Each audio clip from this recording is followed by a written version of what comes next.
Hola chicos, bienvenidos a otro episodio de Be Prime en español. Yo soy Ana Garzón y soy la host de este podcast. Súper bienvenidos y gracias por vernos otra vez. Les cuento que este es el tercer video que subimos a YouTube, pero Be Prime tiene más de 26 episodios que los pueden encontrar todos en Spotify, Google Podcasts, Apple Podcasts o cualquier otra aplicación que usen para sus podcasts. Y que se suscriban. Allá pueden encontrar todas las conversaciones que hemos tenido aquí en Be Prime y lo pueden escuchar mientras hacen ejercicio, cuando están en el bus, cocinando, arreglando la casa. Bueno, pueden poner los podcasts, los audífonos y compartir con nosotros estas conversaciones tan interesantes que tenemos aquí en Be Prime en español. Les cuento que ya tenemos una luz aquí. Se ve mucho mejor, estamos reorganizando el estudio, también se ve chévere, pero nos hace falta otra luz ya bien en camino y así poco a poco vamos mejorando los videos para YouTube. En el episodio de hoy tenemos un invitado súper especial. Él es Juan David Aristizábal, que es uno de los emprendedores colombianos más exitosos. Juan David fue copresidente del Foro Económico Mundial en el 2019. También fue reconocido por la revista Forbes como uno de los 30 menores de 30 años que está cambiando el mundo con emprendimiento social. Es presidente y fundador de Los Super, es socio de DOT, un centro de innovación y coworking en Bogotá. Ha sido gestor y miembro del consejo asesor de Heart for Change, que es una organización que se encarga de buscar voluntarios extranjeros para que vayan a Colombia e enseñen inglés en colegios públicos. Es autor del libro Llenando Espacios y del libro Todos Podemos Cambiar el Mundo. Es profesor de liderazgo y perspectiva de CESA, es editor en jefe de Cumbre, ha sido parte de la mesa de trabajo de la FM de RCN Radio, es editor asociado de la revista Viceversa en Nueva York y Juan David incluso ganó un MTV Award. Es decir, su hoja de vida es impresionante. Y por eso tenía muchas ganas de hablar con él y estoy muy feliz de poder compartir esta conversación con ustedes. Así que eso es todo de mi parte, chicos. Un abrazo. Aquí está Juan David Aristizábal. Hola Juan David, bienvenido a Be Prime. Muchas gracias por estar aquí con nosotros. Yo muy feliz, además creo que es mi primer podcast grabado con video y además recién calviado. Entonces, un gusto con el nuevo look. Muy bien, aquí estamos empezando. Te cuento que este va a ser el tercer podcast que subimos a YouTube, porque nosotros ya tenemos más de 35 episodios, pero hasta ahora estamos empezando a llevarlo a YouTube para que las personas también puedan vernos y se unan a la conversación así. Buenísimo, ¿Sí? Buenísimo. Un reto de audio-video. Sí, definitivamente es un reto, pero es un aprendizaje y de eso se trata, ¿no? Uno empieza de alguna manera y ahí empezamos a pulir los detalles y a que cada vez sea mejor. Así es. Juan David, Así es. yo leo sobre ti, sé lo que haces, sé quién eres y tengo que preguntarte algo de primeras. ¿Cuántos años tienes? 30. No. Te Sí. juro que yo estaba esperando que me dijeras 55, pero sabía que no. Yo leo tu trayectoria de vida y es increíble lo rápido que te has movido. O sea, lo rápido que has desarrollado tus proyectos y las cosas que has alcanzado. Cuéntame un poquito cómo lo has logrado, qué crees tú que te ha hecho alcanzar las cosas que has logrado y hacer lo que has hecho a tus 30 años. Mira, yo creo que la fábula de la tortuga y la liebre creo que siempre aplica en cualquier historia. Yo creo que a veces es importante tomarse las cosas con el tiempo necesario para hacerlas muy bien, pero no más del tiempo necesario para no hacerlas. Y creo que siempre es como un encuentro entre cuándo hacerla, cuándo parar, cuándo mejorar. Y esta mañana, cuando pensaba en esta conversación que íbamos a tener, pensé en si hoy me preguntaras, o sea, si hoy tuviéramos a Juan David de 20 frente al de hoy, creo que el de Juan David de 20 estaría más preocupado por hacer que las cosas pasen. En cambio, el de hoy quiere hacer que las cosas pasen y muy bien hechas. Eh, Hoy me interesa mucho más que el producto, el delivery que yo haga sea un delivery mucho más de mejor calidad, más profundo, con muchísimas más aristas. eh, digamos también ha sido una oportunidad. En estos días en mis redes sociales me he dedicado a contar de proyectos de el 2006, del 2005, del 2008 y compartiendo fracasos de lo que han sido esas historias como de los éxitos. Y yo creo que esto no se trata de velocidad, se trata de resistencia y esto se trata de calidad versus cantidad. Pero para llegarte a decir esto, pues es porque he fracasado por muchas veces arrancar, hacer y acelerado, eh, pues no hacerlo de la mejor calidad posible en muchas cosas. Pero en los otros creo que hay momentos en los que las oportunidades se presentan y uno tiene que hacerle. Y si uno no las hace, pues entonces perdió una oportunidad. Y yo creo que una de las cosas que uno no es difícil imaginarse, pero yo creo que los mayores arrepentimientos que pueden existir que ahí en el CPU de uno es, pucha, no lo hice, lo dejé guardado por no haberme aventado para hacerlo. ¿A qué edad empezaste a trabajar, Juan David? Pues mira, yo creo que la palabra, y hoy que estamos hablando del futuro del trabajo y en el teletrabajo, es complejo definir el cuándo comencé a trabajar, en el sentido, cuándo empieza uno a desarrollar sus habilidades para lo que hace, cuándo eso tiene una remuneración económica, eh, porque cuando yo pienso en mi infancia, eh, yo estoy en un colegio y en el colegio no nos dejan participar a los de primaria en el periódico. Y a mí me acuerdo que yo fui, hablé con la directora y el director del periódico y me dijeron, no, esto no es para los de primaria. Y en vez de motivarme como el ánimo de pelear o de ponerme bravo, fui, llamé a otros 4 o 5 compañeros y dijimos, vamos a armar la emisora del colegio y logramos que nos dieran en uno de los breaks, de los descansos o recreos, que uno de los recreos nos lo dieran para hacer la emisora del colegio y estábamos en quinto de primaria. Eh, y yo creo que, pues digamos que eso es difícil saber si eso sin duda no es un trabajo oficial, pero creo que era el hecho de atreverse uno a hacer cosas. Eh, por el otro lado, años después, 2 o 3 años después, mi familia es una familia cafetera, se quebró en el negocio cafetero, eso nos fue muy difícil para mi familia, para muchas de las familias en el eje cafetero, y yo me empecé a obsesionar, era porque nos habíamos eh, quebrado, porque en mi casa no había plata para enviar a mi hermana a estudiar a la universidad, porque estábamos viendo la situación financiera que teníamos y se me volvió una obsesión entender eso. Y creo que esa obsesión termina siendo parte de lo que yo hago hoy en día, porque a nosotros nos faltó espíritu emprendedor, crear nuevos negocios, nos faltó educación, es decir, no nos formamos en nuevas habilidades para ponerle valor agregado a nuestro producto y nos faltó acceso a tecnología. Y creo que desde ahí, yo tenía 12 o 13 años, se volvió como una curiosidad frente a ese tema, curiosidad que ha tenido distintas formas de acercarse a resolver ese problema. Eh, digamos que en un momento me obsesionó con que el problema era la educación. Pero después fui descubriendo que de nada sirve ser los más educados si uno no tiene espíritu emprendedor y de nada sirve no tener el espíritu emprendedor, toda la formación necesaria y no tiene la tecnología para hacerlo.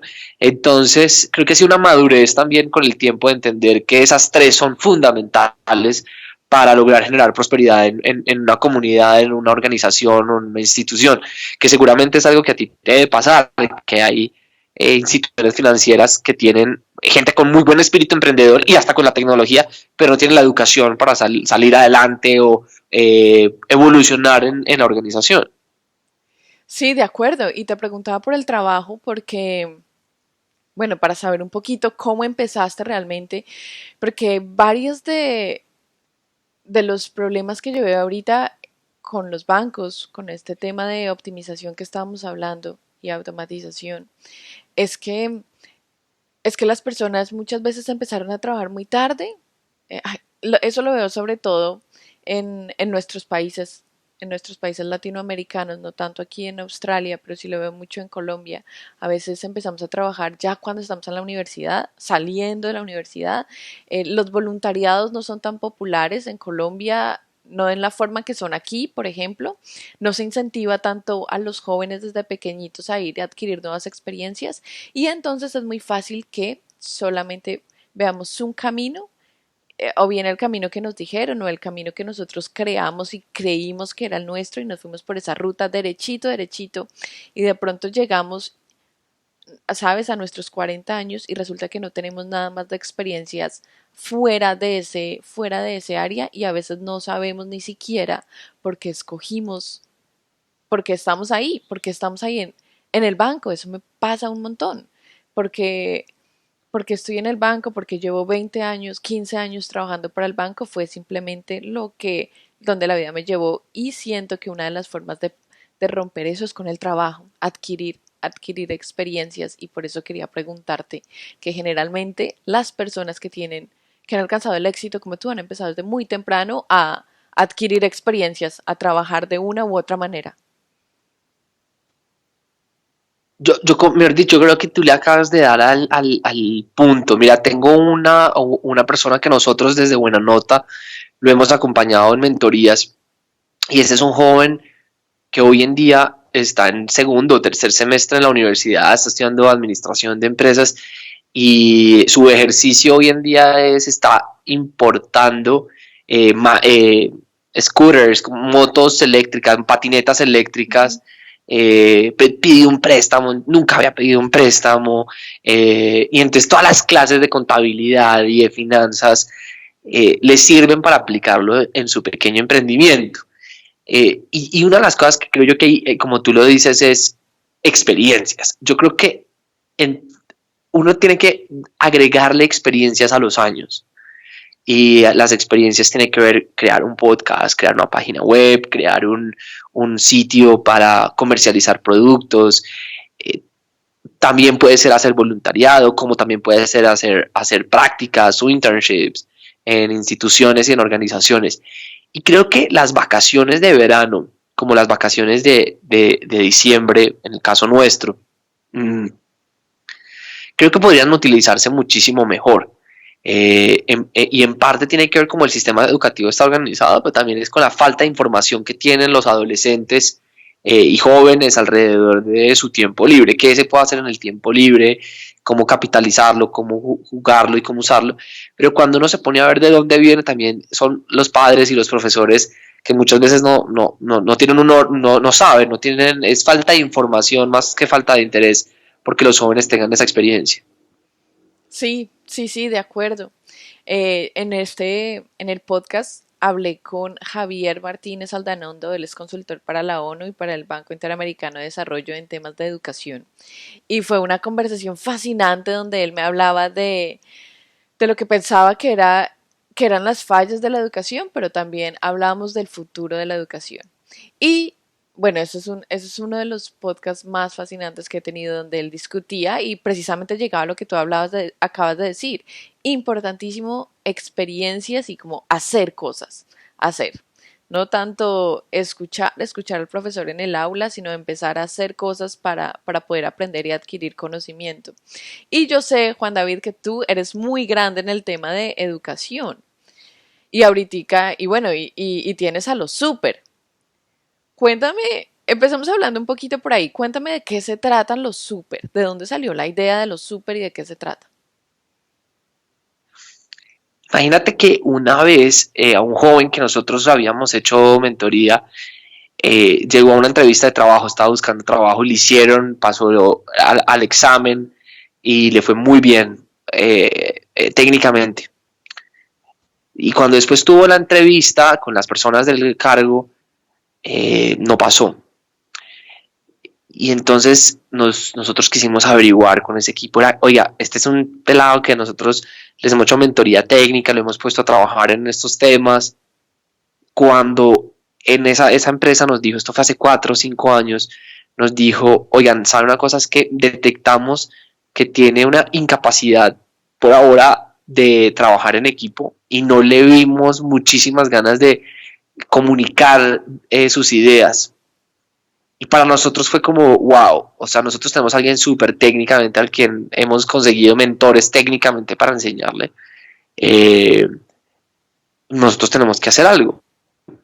Y empezamos a hacer la búsqueda formal y nos dimos cuenta que como él, hoy en día el 70% de las compañías están buscando que las personas tengan habilidades blandas, socioemocionales, para poder interactuar en sus trabajos, como el pensamiento crítico, como la creatividad o como la comunicación, que era un problema que en este joven se detectó. Y ahí decidimos empezar a entender cuáles eran esos poderes que necesitábamos desarrollar en jóvenes y lanzamos los super, con la intención de que no sea una excusa que alguien que tenga las ganas de triunfar en una organización, en la vida, pues por la falta de esas habilidades no lo puedo hacer. Y entonces usando el entretenimiento, la educación y la tecnología, pues hemos buscado desarrollarlo súper. Hoy en día tenemos una plataforma donde hay formación en línea, pues tenemos formación también aparte, sincrónica y asincrónica con jóvenes de México, Perú y Colombia, para que los jóvenes puedan desarrollar esos superpoderes y puedan crear empleo o emplearse. Muy chévere, me encanta lo que están haciendo con los super. Además que los, cómo lo llaman ustedes? Los super profes, que son las personas Los super profes. sí, ¿verdad? Está súper chévere y me parece una forma muy práctica y muy fácil que los jóvenes, y no solo los jóvenes, en realidad todos, empezamos a conocer más historias de otras personas y a ampliar habilidades. ¿Cuál crees tú que es el futuro de la educación digital o de este tipo de educación, no sé cómo lo podríamos llamar, no formal? No sé. ¿Tú has escuchado, has visto, sabes qué es Mind Valley y de pronto Masterclass? Sí, claro, seguro. Sí. Que me parece que es parecido, similar a lo que los super hacen también. ¿Cuál crees que es el futuro de la educación digital? Yo creo que hoy lo más importante es que se tienen que empezar a alinear los incentivos frente a la educación, empezando por el valor agregado que ésta genera. En Australia, donde tú estás, parte del éxito de la educación superior tiene que ver con el ingreso contingente, y es que a la gente se le paga sus estudios y después de que se gradúa paga un porcentaje de su salario después de recibirla. Si se queda en desempleo no lo paga. Y el modelo hay que revisarlo siempre para mejorarlo muchísimo, pero yo creo que la educación tiene que estar conectada con, primero, identificar muy bien incentivos, es decir, que la gente, si invierte en educación, no pueda ver eso como le mejoró la vida, o en ingresos, o en satisfacción propia, y si no, debería permitírsele a la gente que se le devuelva su dinero. Si metiste plata en un podcast, pago, pues, o en un taller y no mejoraste nada, ni en la habilidad, ni tus ingresos, pues yo creo que la gente debería tener derecho a pedir devolución completa sobre su dinero porque no aprendió y porque no le sirvió para mejorar. Eso pues hay que siempre hacerle doble clic pero si uno logra evaluar la educación mejor, en cualquiera de los sentidos, o mejoramiento de habilidades o mejoramiento de ingresos, ahí vamos por un camino. Y el segundo es acabar con el dilema entre pensadores y hacedores. En la educación pasa mucho que se insiste en, no, queremos buenos ciudadanos y que tengan un buen pensamiento crítico, punto. Y otros decimos, no, que queremos que sean hands-on y sean makers y que creen empleo o consigan empleo. Y yo creo que ese dilema hoy tenemos que reevaluarlo. Yo creo que hoy en día uno puede ser un gran thinker y igual un gran maker, porque el mundo nos está pidiendo de ambas, una capacidad de entender muy bien nuestro entorno y ejecutar en ese entorno. Entonces, creo que ese dilema veo que cada vez, yo creo que el futuro de la educación formal y no formal creo que tiene que incluir ese pensamiento. Y lo tercero es que las personas van a poder tener mucha más información de cómo y de dónde educarse. Y creo que esto va a ser muy relevante porque tú vas a saber, oye, esta institución, por mucho que sea acreditada internacional, 25.500 estrellas, pero la gente, pues, no están cambiando el mundo, no son change makers o no son hacedores, o la mayoría de sus egresados están vinculados en procesos de falta de ética. Entonces creo que el tercer elemento es fundamental, y es que las personas, todos vamos a tener más información para verificar qué es lo que sucede con esa institución encargada de educación. Mind Valley, por ejemplo, Masterclass, que a nosotros nos han inspirado muchísimo.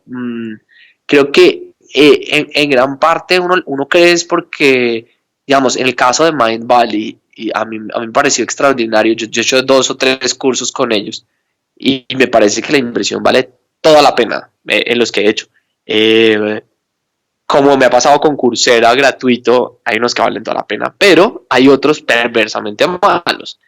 Entonces, creo que en ese sentido, creo que la gente va a tener como Class Central, que no sé si los conoces, es una plataforma donde están muchos evaluaciones de cursos en línea y la gente opina y les da reviews. Entonces, creo que eso sirve para evaluar y hacerle mejor curaduría a los cursos en educación en línea de la misma gente. No tenía ni idea de esa página web, pero la vamos a dejar aquí, la voy a mirar y la vamos a dejar aquí en la descripción del podcast también para que las personas puedan ir y verla.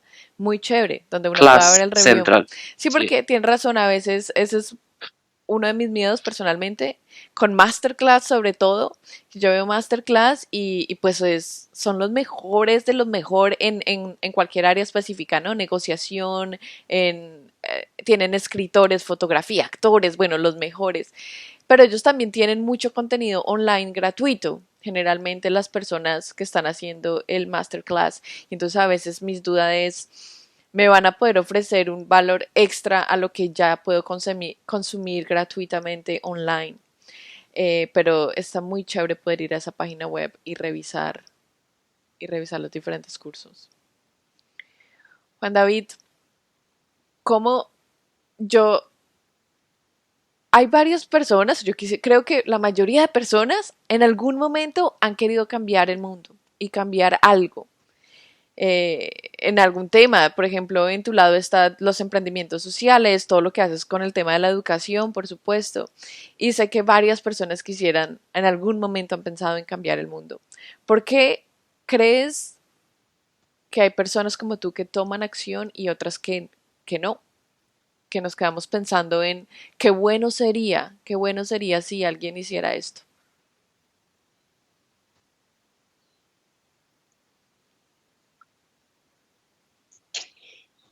Yo creo que el reto es enamorarse de un problema de lo suficiente, o sea, uno estar tan enamorado o enamorada de un problema que cuando uno está enamorado de ese problema lo va a querer resolver. Y yo creo que a veces no hemos encontrado ese problema el problema para enamorarnos. Y yo creo que es normal. Yo creo que es normal en la búsqueda de la vida no estar enamorado de ningún problema por resolver. Eh, pero creo que la gente que está diciendo yo quiero cambiar el mundo, yo creo que lo mejor, eso arranca por pensar cuál es el problema que yo quiero cambiar. Y de verdad preguntarse si uno está suficientemente enamorado de resolver ese problema. Y si no, yo creo que eso no le va a durar a uno mucho la gasolina. Entonces creo que uno debería preguntarse por el problema antes de cambiar el mundo, es qué problema existe en el mundo que a mí me interese resolver. Y a partir de ahí buscar soluciones, ideas, proyectos. Y lo otro es que hay gente que es muy buena participando de grupos que lo están resolviendo, hay gente que es muy buena creando grupos, hay gente que es muy buena como creativa en procesos, hay gente que es muy buena en la parte de convocar gente y recaudar fondos. Yo creo que también ahí viene la pregunta es, bueno, ¿y cuáles son mis talentos para resolver ese problema? Y de pronto hay gente que es muy buena en X o Y o pedazo de la ecuación para resolver el problema. Y entonces ahí viene el segundo elemento, es hay que cambiar el mundo y resolver el problema desde donde uno cree que uno lo puede resolver de manera eficiente. Y entonces a Albert Einstein le ofrecieron ser primer ministro de Israel en un momento. Y él dijo, mire, no, Y le dijeron, ¿por qué? Dijeron, yo soy un hombre de ideas, soy un hombre de investigación y ciencia, no soy un hombre de la política. Y eso es un hombre que cambió el mundo. Entonces, yo creo que es también entender muy bien cuál es el rol de uno en ese problema de acuerdo a los talentos que uno tiene. Pero ¿cómo se enamora uno de un problema? O sea, ¿cómo supiste tú que este era el problema que querías resolver? ¿Cómo, cómo genera uno ese amor por algo? Siento que algo que nos pasa a varios jóvenes es que no sabemos realmente qué es eso que amamos. Y la pregunta siempre es, pero ¿cómo despierto pasión? ¿Cómo sé qué es lo que me apasiona? Tú lo mencionabas ahora y la palabra se llama explorar. Yo creo que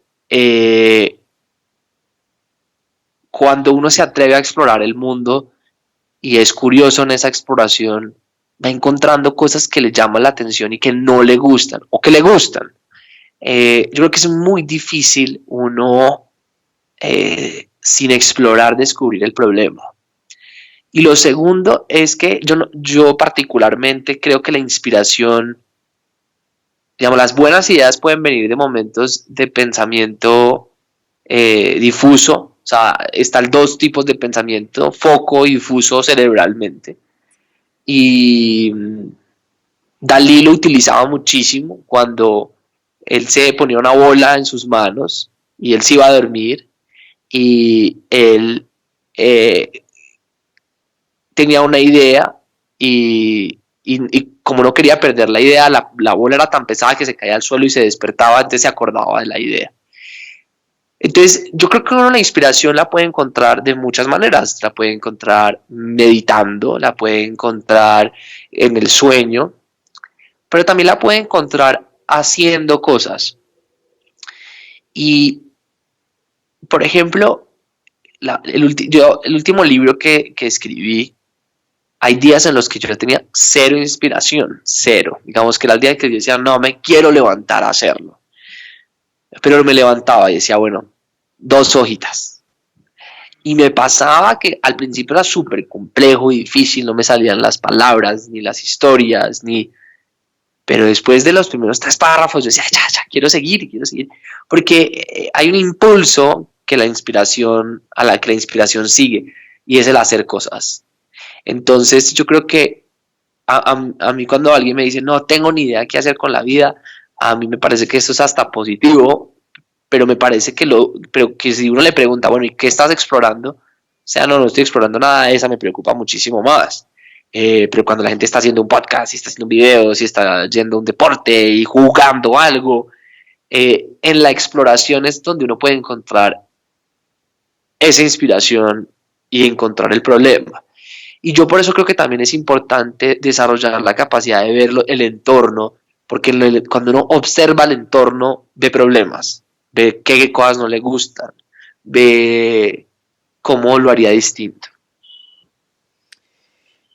Am, estoy totalmente de acuerdo y por eso te decía que esa es una de las razones por las que ah, B Prime existe y es un poco mostrarle a las personas diferentes historias de vida y diferentes perspectivas sobre la vida para de pronto decir, mira esta persona cómo piensa diferente, de pronto yo puedo intentar esto o empezar uno a cuestionarse porque hace cosas tan sencillas como porque desayuno lo que desayuno y empezar uno a cuestionarse y decir, ah, bueno, de pronto yo podría intentar algo diferente y empezar a descubrir un poquito más sobre quién es uno, porque siento que varias veces llegamos a la vida laboral sin ni siquiera saber realmente quiénes somos. Lo que acabas de decir, cuáles son nuestros talentos, qué son nuestras fortalezas, simplemente qué me gusta y qué no me gusta, y de pronto llegamos con una idea de lo que es la vida laboral a darnos cuenta que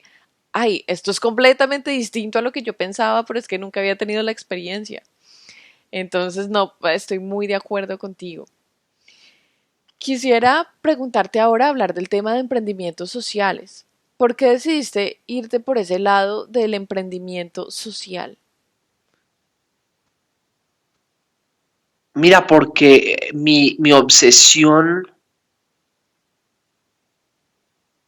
digamos, el problema que a mí más me ha llamado la atención es porque el mercado tradicional o el Estado no han logrado resolver los problemas que existen y que son obvios de nuestra sociedad.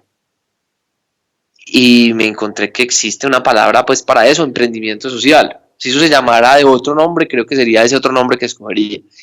El Estado no logra llegar a muchas partes ni logra solucionar muchos problemas y a veces el mercado, la empresa privada tradicional tampoco. Por desconocimiento del mercado, por desconocimiento de la población, por desconocimiento del problema, por una incapacidad de innovar en las soluciones. Y yo creo que el emprendimiento social es eso, es llenar esos espacios que ni el Estado ni el mercado ha llenado. Y creo que nuestras comunidades en América Latina pueden ser muy prósperas si logramos que los ciudadanos puedan adquirir y formar y aumentar su espíritu emprendedor, mejorar sus habilidades y su entrenamiento, su educación, y si hacemos que puedan utilizar la tecnología. Hoy en Colombia solo el 30% de las pymes tienen página web y redes sociales. 20 millones en Colombia de 50, 20 millones de colombianos no tienen acceso a Internet. Entonces, creo que la foto es tan grave, pero por el otro lado tan esperanzadora es que hoy en día podemos con espíritu emprendedor, tecnología y educación resolver el problema. ¿Cuál es la diferencia entre un emprendimiento normal y un emprendimiento social? Es decir, ah, y esta pregunta viene de mi curiosidad o de desconocimiento sobre el tema, y es, el emprendimiento social es simplemente cuando tu empresa o el proyecto que estás creando, digamos, se encarga en resolver un problema social. ¿Es ese el único requerimiento o hay otro requerimiento detrás? Quiero decir, por ejemplo, para ser catalogado como un emprendimiento social, tus ganancias tienen que estar retribuidas a una causa social, o cuál es, cómo se establece qué es un emprendimiento social y cuál es un emprendimiento pues normal. Yo creo que en esto, digamos, la literatura y, digamos, las investigaciones que han hecho, el primer libro que yo escribí llamado Llenando Espacios fue también para entender eso, como que yo dije, me voy a meter a este mundo, entonces lo que hice fue, voy a escribir un libro sobre el tema, investigando, y lo que nos encontramos junto a Carolina Ibarra, que es parte de las autoras, fue que uno, lo que tú acabas de decir, yo creo que parte tiene que ver con el objetivo es llenar esos espacios que tradicionalmente ni el Estado ni el mercado han llenado. Esa es una. Dos, también tiene que ver mucho con el propósito. ¿Cuál es la finalidad de esto? Y el propósito también se ha investigado muchísimo de cómo puede cambiar el propósito, la gestión de una organización o de un sistema. Eh, y la tercera, y digamos esto es con los años, creo que cómo está constituida, es decir, si al final hay repartición o no hay repartición o como sea, yo creo que se vuelve irrelevante siempre y cuando las primeras dos condiciones se cumplan. Pero hay muchos autores, por ejemplo, Endeavor ha insistido muchísimo que el emprendimiento como tal ya es un emprendimiento social porque está resolviendo y llevando productos y servicios a la gente. Y digamos que me parece que el debate no está ahí. O sea, yo creo que el debate no debería ser qué es emprendimiento social versus qué no es y cuál es más útil o no, sino que eh, solamente pensemos en lo que te decía, 20 millones de personas hoy en día no tienen internet. ¿Hay libre mercado en Colombia? Sí. ¿Hay las empresas con la tecnología suficiente? Sí. ¿Hay la gente con la inteligencia capaz de llevar internet a esas personas? Sí. La pregunta es, ¿por qué no? Y ahí es donde el espíritu emprendedor de un emprendedor social aparece diciendo, bueno, ¿sabe por qué? Ha pasado es porque nos ha faltado X o Y, porque no hemos puesto un internet más barato, prepago, porque no hemos logrado movilizar acciones para que en los pueblos llegue hasta la última milla el internet, porque la dinámica es distinta, digamos, el emprendedor o la emprendedora social tiene otro propósito. Obvio, hay que ser sostenible, hay que ser rentable, pero sobre todo hay que solucionar el problema. Qué importante es lo que dices, porque tengo varios amigos que trabajan en emprendimientos sociales y muchas veces la conversación va dirigida al tema de eso, de ser rentable, de las ganancias, ¿verdad? Entonces siento que muchos de los problemas que no se han resuelto en el mundo, por ejemplo, el tema del internet, llevarlo a todo el mundo o agua potable, en África, en algunas partes de África, es porque no es rentable. Para un emprendedor no sería rentable y no se generaría pues profit. Entonces muchas veces se siente que el emprendimiento social, o sea, si a uno lo ponen a escoger, te digo esto porque leí un libro de, aquí hay un emprendimiento social en Australia muy lindo que se llama Thank You y ellos empezaron creando agua, vendiendo botellas de agua y el 100% de las ganancias que ellos tenían de esas ventas de agua la usaban para crear eh, para poder llevar agua potable en lugares de África. Y ellos expandieron eso, ya no es solo agua, ahora es jabón y bueno, todos los productos de aseo personal tienen jabón, champú, tienen cremas, tienen de todo. Se llama Thank You y le dan a uno, por cada producto que uno compra, le dan a uno código y uno puede ver esa plata del jabón que uno compró, a qué proyecto en África específicamente fue destinada la plata. Pero ellos escribieron un libro y hay una de las cosas que hablaban y decían que al hacer este tema de emprendimiento social, el emprendedor prácticamente tenía que renunciar a como a esa vida de ganancias o de dinero que uno ve de un emprendedor en Silicon Valley, como de cualquier empresa de tecnología que sea, pues que sea un boom y decían, cuando uno se va por un emprendimiento social, hay que renunciar como a esa parte. Entonces el emprendedor social tiene que tener una misión muy clara y hacerlo por eso, por el propósito, no tanto por el dinero. Y por eso te quería preguntar sobre eso específicamente, sobre las ganancias y el tema del profit en el emprendimiento social. ¿Tú cómo ves ese tema? ¿Es verdad que el emprendimiento social no puede generar el mismo nivel de ganancias? Porque si lo generara alguien ya lo habría hecho, ¿o no?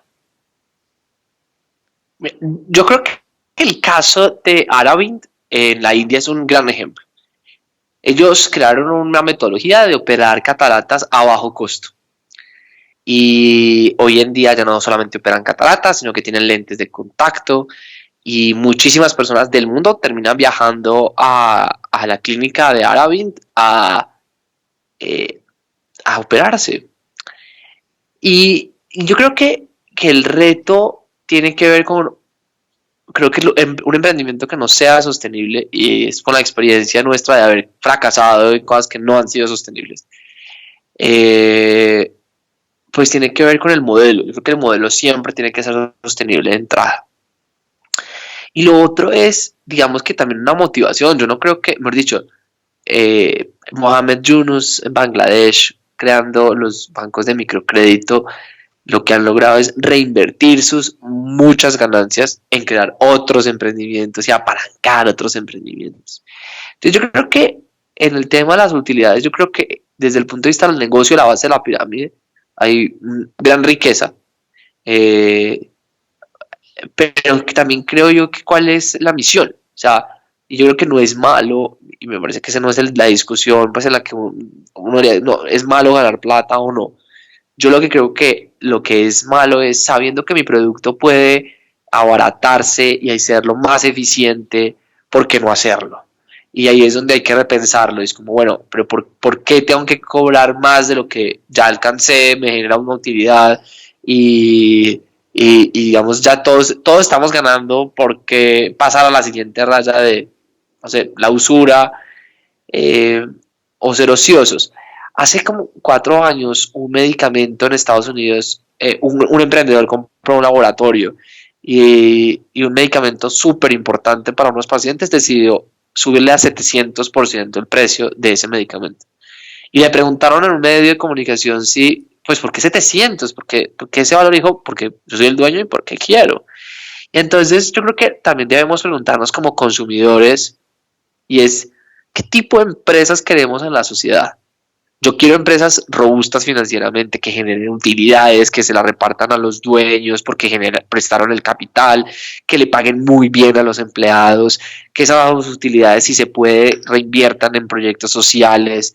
Eh, pero no me gustaría una empresa que sea una empresa que cobre el 700% de un producto que puede ser mucho más barato para la gente que más lo necesita y no se le paga bien a los empleados y no se le hacen proyectos en sus comunidades. Yo creo que es pensar cuál tipo de empresa queremos. Y yo creo que las empresas que yo creo que necesitamos en el mundo tienen que ser saludables. Y las empresas saludables son empresas que tienen flujo de caja, generan ingresos, le pagan bien a sus empleados. Es saludable en el sentido de y yo creo que una persona, o sea, uno es saludable cuando tiene recursos para poder comprar alimentos, cuando tiene buen cuerpo, no tiene ninguna enfermedad. Digamos que esas son las empresas que deberíamos estar apostando. Si eso se le quiere llamar emprendimiento social, buenísimo, pero si no, no importa el apellido. Yo creo que lo que importa es el sustento detrás y lo que hay detrás de esa organización y esas empresas. Sí, sí, de acuerdo. Juan David, quiero preguntarte, además, tengo que preguntarte sobre tu participación en el Foro Económico el año pasado, en Davos. ¿Cómo te fue? ¿Cómo llegaste a ser copresidente en el Foro Económico Mundial? ¿Eso fue en enero? ¿En enero del año pasado? ¿Febrero? Enero. Enero. Mira, yo creo que uno de los retos más interesantes que tenemos en América Latina es creernos el cuento que lo que estamos haciendo aquí es valioso e importante. Y eso tiene que ver mucho con la autoestima regional, la autoestima personal. Y te lo menciono es porque yo por muchos años en la vida, yo me debatía, entre mí me iba muy bien, pero por el otro lado yo decía, pero yo no me merezco esto de dónde viene. Entonces, los psicólogos lo han estudiado mucho, que se llama el síndrome del impostor, y es donde uno no se cree el cuento que uno realmente está para estar ahí. Y te menciono esto es porque en el caso del Foro Económico Mundial, digamos, además de la importancia de estar y ayudar a mover cosas, creo que para mí fue muy, muy importante desde el punto de vista humano o profesional entender que el mayor reto que tenemos en América Latina es aumentar nuestro nivel de confianza en lo que nosotros hacemos, en el nivel de confianza en nuestros productos, en nuestras ideas, en nuestras historias. Y por el otro lado, tenemos el gran reto de aprender a trabajar en equipo. En América Latina compartimos un mismo idioma, compartimos los problemas de desigualdad y de sostenibilidad, como compartimos los problemas de espíritu emprendedor, educación y tecnología, y tenemos problemas compartidos, pero tenemos riquezas compartidas. Entonces, parte del éxito o digamos de mis aprendizajes y se ha vuelto como mi interés en estos años, o sea, 2019, después de que yo regreso, y este año ha sido lograr crear, primero los super, pues hoy en día está en Perú y está en México, y todos los emprendimientos en los que hoy en día están en Excel, no han salido, de hecho se están cocinando, están pensados para replicarse en América Latina, porque creo que el éxito nuestro como artistas, como emprendedoras, como emprendedores, como creativos, es entender que tenemos un mercado de 500 millones de personas que hablamos el mismo idioma y, ¿por qué no? Una idea, ¿por qué tenemos que hacer una idea simplemente para el mercado local? Entonces, eso desde el punto de vista como de aprendizajes y como de parte del gran reto que tenemos en América Latina es, tenemos cosas muy valiosas. Yo llego allá como, es la primera vez que tenían un latinoamericano de copresidente del Foro Económico Mundial, pero eso se debe al trabajo y esfuerzo de mucha gente que ha trabajado con nosotros, pero creo que podríamos hacer cosas mucho más potentes si trabajáramos en equipo y tuviéramos la capacidad de contarle al mundo lo que estamos haciendo, las ideas, lo que está pasando en Guayaquil, emprendedores organizándose para el tema del COVID, en Medellín, en Ciudad de México, las mujeres que están trabajando por el tema de equidad de género como Adecuales en Perú, Colombia y México. Aquí hay unas iniciativas de talla mundial que lo que necesitan es, primero, creerse el cuento de que tienen una solución mundial y dos, una capacidad superior de comunicar y compartírsela con el mundo. Y creo que parte de eso tiene que ver no con nuestro bajo perfil, sino con nuestro miedo a creernos chiquitos y poquitos y como darnos pena y sufrir del síndrome del impostor o del síndrome de el hermanito o la hermanita chiquita que no tiene capacidad de dialogar de tú a tú con los hermanos grandes. No, el mundo tiene gente como Alemania muy buena en muchas cosas, pero aquí también tenemos muchas cosas muy buenas para mostrarles y compartirles. Qué poderoso ese mensaje. Me encanta lo que acabas de decir. Qué poderoso lo que nos acabas de compartir. porque nos pasa a todos, como acabas de decir, individualmente, o sea, todos hemos sentido esa sensación de no soy lo suficientemente bueno o de sentirnos más pequeños, pero también de acuerdo contigo que puede llegar a ser una sensación colectiva, como, como región, que a veces comparándonos con Europa o con América del Norte, Estados Unidos, Canadá, podemos llegar a sentirnos un poco, pues lo que acabas de decir, inferiores. Y el hecho de que tú hayas participado y que hayas sido el copresidente en Davos del Foro Económico Mundial nos da mucha visibilidad y también pues eres un gran ejemplo para todas las personas que algún día quisieran poder tener la oportunidad de estar allí también. Cuando fuiste a Davos, hablaste de la educación bastante. ¿Cuál crees que fue tu mensaje principal en tu participación en Davos? ¿Qué querías decir, transmitir? Si no logramos que la educación genere empleo, si no logramos que la educación nos permita tener sociedades libres, si no logramos que la educación nos permita resolver los problemas de esta sociedad, la educación fracasó.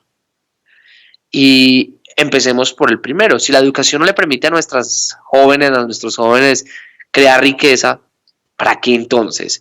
Si nosotros no logramos que nuestra educación nos permita ser libres y tener elecciones libres y que no elijamos corruptos y que tengamos sistemas democráticos con instituciones fuertes, fracasó la educación.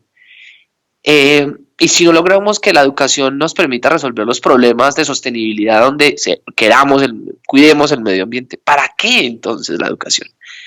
Y entonces hay que hacer varias reformas. Y esas reformas tienen que ver con un sistema global, local, familiar para resolverlos.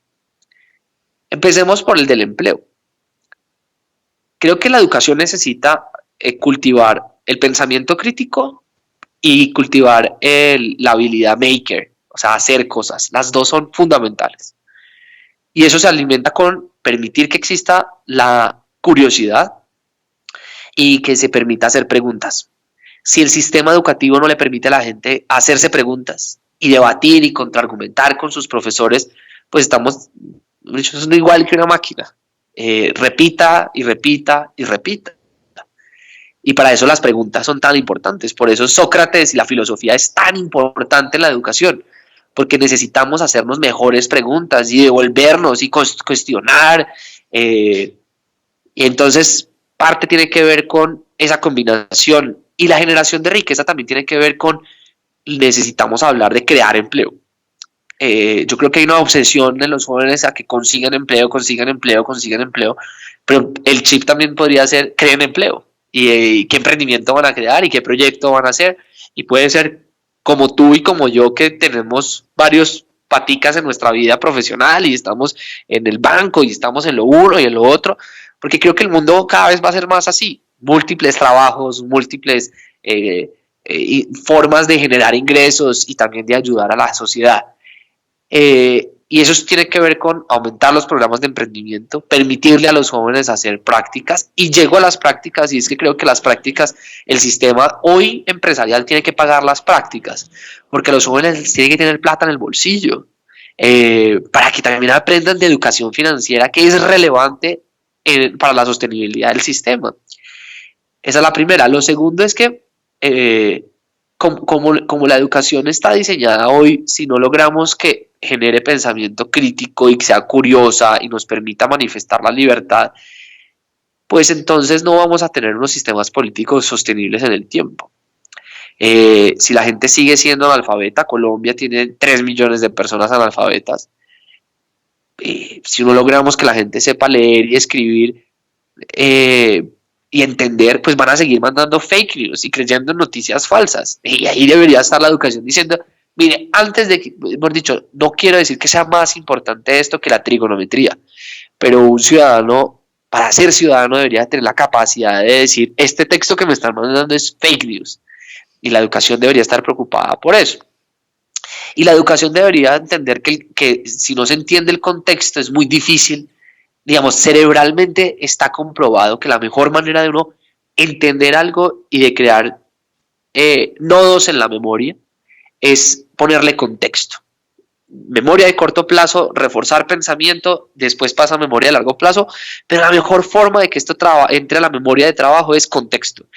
Y el contexto tiene que ver con entender la realidad. Y el entender la realidad es, yo nací en una familia cafetera y a mí nunca me enseñaron a hacer un buen café barista. Nunca. Y eso es porque a mí no me enseñaron utilizando el contexto, no me lo enseñaron. Entonces, si logramos que la educación enseñe con más contexto, vamos a entender que el plástico que no se recicle le va a llegar a las tortugas, que las colillas del cigarrillo tienen un impacto ambiental, que cualquier decisión que yo haga frente a la discriminación por género o identidad sexual tiene unas repercusiones en el sistema para pagarle más y mejor a la gente, o más o peor o menos a alguien. Entonces, esas tres cosas creo que fueron parte del mensaje, pero más allá del mensaje es explicándoles lo que nosotros hemos hecho desde el grupo de Prosperity Makers.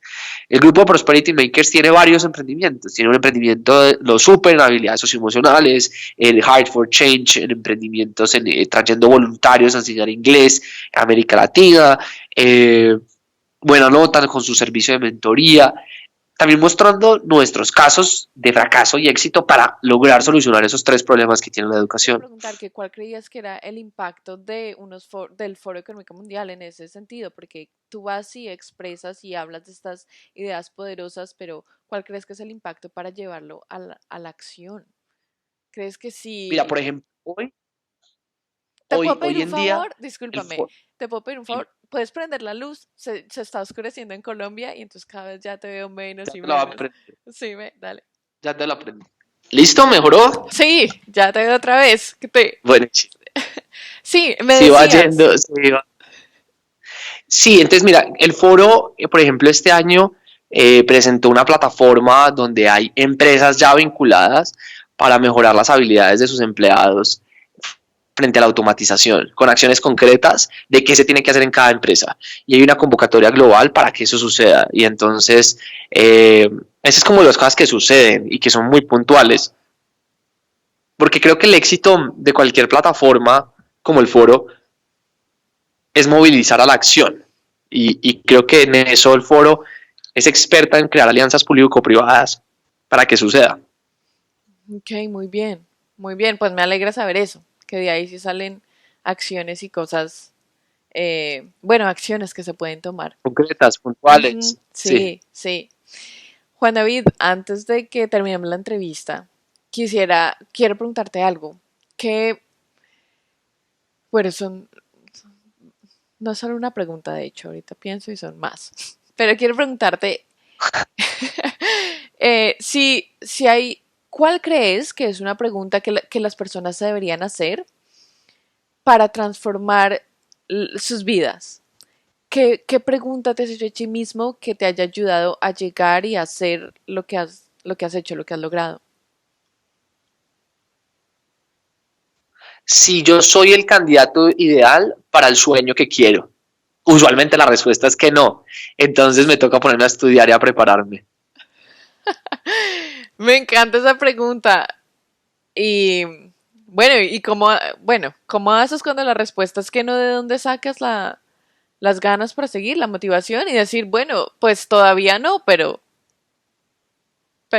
Antes busco quién es el candidato ideal y me pongo a estudiar a esa persona. Mira, yo leo biografías, muchísimas biografías. Eh, en ellas encuentro inspiración. Hay gente que encuentra inspiración en otras cosas. Yo encuentro, porque encuentro en ellas errores, fracasos.